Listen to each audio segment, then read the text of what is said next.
Hi, I'm Altasciences. And I'm a standard CRO, but you can call me Stan. Oh, golly gosh darn it, not again. Is that the latest edition of Super Molecule World? Can I give it a shot? Sure, knock yourself out. Oh, but good luck. I've been stuck on level 3.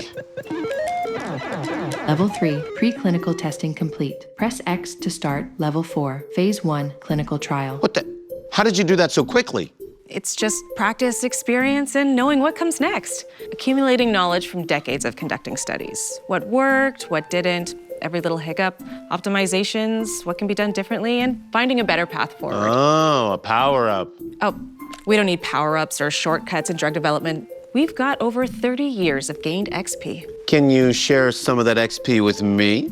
Oh, sorry. You'll have to earn your own. I don't want your XP anyway. Ugh. You up for another round?